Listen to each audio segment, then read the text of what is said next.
Harut اور ماروت کون تھے؟ بابل کا کنواں کہاں ہے؟ ہاروت اور ماروت کا جادو کس طرح کا تھا؟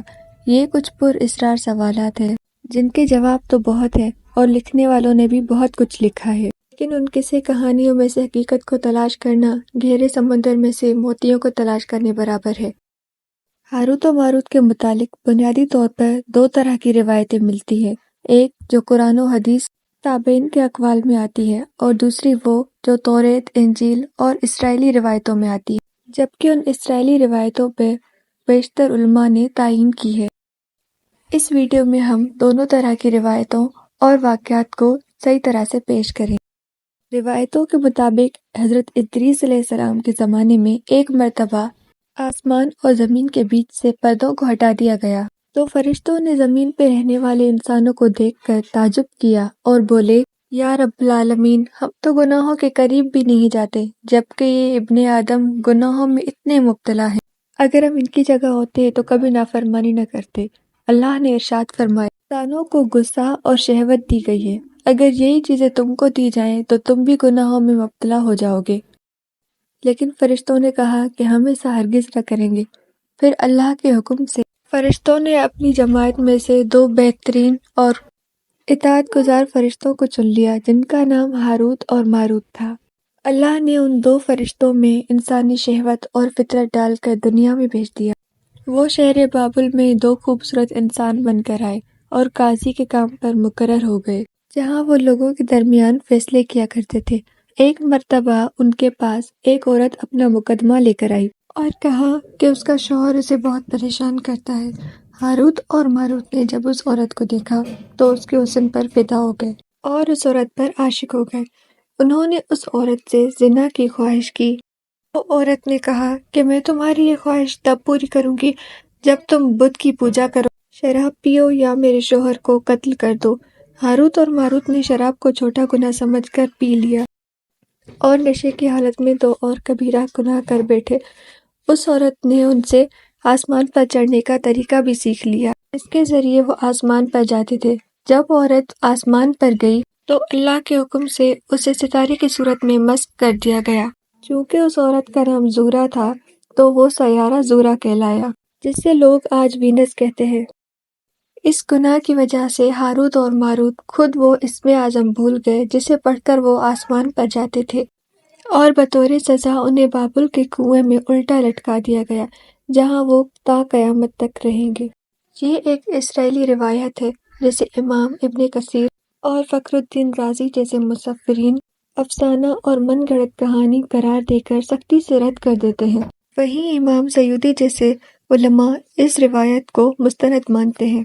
ہاروت اور ماروت چاہے بابل کے سلسلے میں ایک روایت کثرت سے بیان کی جاتی ہے جس کے مطابق ایک زمانہ ایسا تھا کہ شہر بابل روئے زمین پر تہذیب و تمدن کا مرکز تھا۔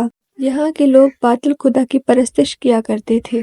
یہ لوگ اپنی قسمت ان سے وابستہ سمجھتے تھے، اس لیے علم نجوم اور علم فلکیات میں بڑے ماہر تھے۔ ان کے بتکدوں میں ستاروں کی پوجا کی جاتی تھی۔ یہ لوگ کالے جادو، تنتر منتر کو بہت اہمیت دیتے تھے اور اس علم کے ذریعے معاشرے میں خوب فساد پھیلاتے تھے۔ یہ لوگ طلسمی جادو، تنتر منتر میں بہت آگے بڑھ گئے۔ ان میں بڑے بڑے جادوگر موجود تھے۔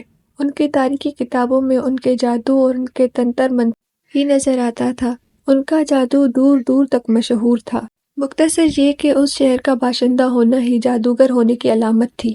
جب حضرت سلیمان علیہ السلام کی حکومت آئی تو آپ نے ان لوگوں کو اس شرکیہ عمل سے روکا اور ان کی سحر اور جادو کی کتابوں کو ایک جگہ جمع کر کے اپنی عظیم کرسی کے نیچے دفن کر دیا تاکہ اس فتنہ انگیز علم کا جڑ سے خاتمہ ہو جائے۔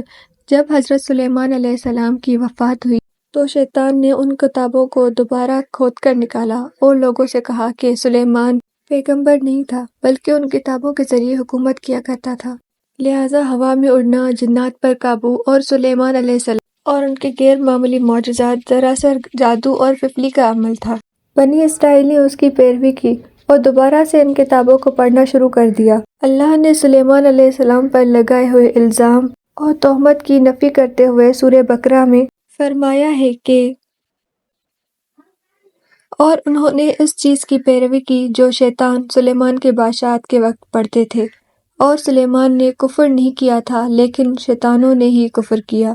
لوگوں کو جادو سکھاتے تھے اور اس چیز کی بھی شہر کابل میں ہاروت و ماروت 2 فرشتوں پر اتارا گیا، اور وہ کسی کو نہ سکھاتے تھے جب تک یہ نہ کہ ان کو دیتے کہ ہم تو صرف آزمائش کے لیے آئے ہیں، تو کافر نہ بن۔ لہٰذا جب یہ سحر کا علم بابل میں عام ہو گیا اور لوگوں کی تکلیف کا باعث بن گیا، تو اللہ نے 2 فرشتوں کو انسانی شکل میں مامور کیا کہ وہ جادو کے عوامل اور اسے باطل کرنے کے طریقے لوگوں کو سکھائیں، تاکہ وہ جادوگروں کے شر اور فساد سے محفوظ رہ سکیں۔ لیکن یہ تعلیمات غلط مقصد کے لیے بھی استعمال ہو سکتی تھی۔ حالانکہ وہ فرشتے لوگوں کو تنقید کرتے تھے اور انہیں صراحتاً کہتے تھے کہ یہ تمہارے لیے ایک طرح کی آزمائش ہے، لیکن پھر بھی وہ لوگ ایسے کاموں میں پڑ گئے جو انسانوں کے لیے ضرر اور نقصان کا باعث تھا۔